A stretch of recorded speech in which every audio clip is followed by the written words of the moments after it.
All right, let's get you an update and in-depth analysis from VK Rajiv, who's the former director of the IMD, joining us here on the broadcast. Thank you very much, Mr. Rajiv, for giving us your time. So looking at the current scenario, because on an hourly basis, if you're analyzing the movement and tracking the cyclone, it is changing drastically. What is your analysis so far, sir?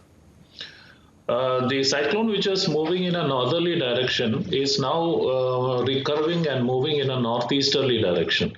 So, as you said before, it's about 150 kilometers southeast of Mumbai, and it is likely to make landfall around Alibag in the afternoon hours or in the evening today.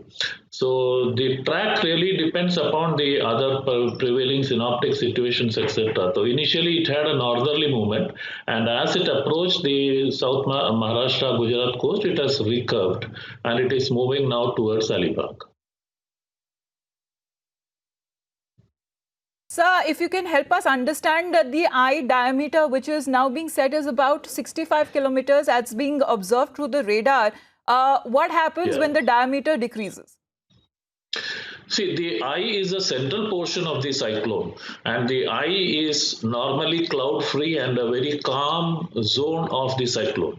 And beyond that, around the eye surrounding the eye is the cloud bands, which are thick CB clouds, where main rain, lightning, and thunder occur actually. So as the eye moves over the land, the other surrounding cloud bands that create very strong winds and lightning strike the area. Mr. Rajiv, also if you can tell us about the wind conditions, because it is being said that it will further increase up to 100 to 110, gusting up to 120 kilometers per hour as the conditions are now favorable for an intensification. Yeah, the conditions are favorable for an intensification, and before landfall, it will intensify into a severe cyclonic storm. And severe cyclonic storm, the wind speed will be approximately 100 and 110 kilometers per hour as it crosses. So this would be very strong winds. And these are likely to bring a lot of damage to trees, electric poles, and other kacha constructions, etc. So all these are likely to be uprooted, trees likely to be uprooted. So it is advisable that people in the coastal areas be evacuated, and the main brunt of the cyclone will be felt at Alibag and the surrounding areas. Sir, is this an unusual phenomena that is being witnessed in the Arabian Sea? We don't see such kind of cyclones that are being reported often from this western coastal area in comparison to what we have witnessed in the east coast of Cyclone Amphan and the kind of devastation it left behind.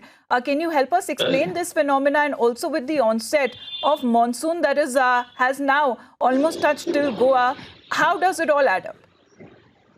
April, May are considered the pre-monsoon season, and these are the months wherein normally the cyclones occur. Now, compared to the number of frequency of cyclones in Bay of Bengal, the frequency of cyclones in Arabian Sea are less. There are more cyclones that occur in the Bay of Bengal, say around 3 to 4 cyclones on an average every year. And Arabian Sea, there are lesser number of cyclones. But it has been observed in the last few years that Arabian Sea is also having a lot of tendency. Arabian Sea is having a tendency to form cyclones, like some about 2 or 3 years ago, we had 2 to 3 cyclones occurring in the Arabian Sea also. So depending on the situation, depending on the temperature, depending on the characteristics of the sea area, there are sometimes number of cyclones increasing in Arabian Sea also. Now, monsoon has come over Kerala. Now, this system can in fact bring the monsoon further northwards. So you mentioned cloud band. What is it? Because now it is engulfed almost the entire Maharashtra coast, and in the coming few hours, rainfall will also gradually increase, especially in cities like Mumbai. We've been seeing that it's been raining since yesterday, started with light rainfall to moderate, but in isolated areas, rainfall will increase. Yeah. See, the entire stretch of the cyclone extends to about 110 kilometers, So apart from the center, which is just about 10 to 50 kilometers, surrounding this 10 to 50 kilometers are very strong spiral cloud bands, which are dangerous clouds called the CB clouds. And these clouds, in fact, move along the sea in a cyclonic motion. So these cloud bands, as they move, they bring a rainfall to the surrounding areas also. So even before the cyclone enters land, the rain it almost starts raining even before that. Thank you very much, sir, Mr. V.K. Rajeev, for joining us here in the broadcast and sharing your perspective, your analysis on the current situation, as we are also closely monitoring and tracking Cyclone Nisarga. Thank you very much, sir, for joining in. Thank you.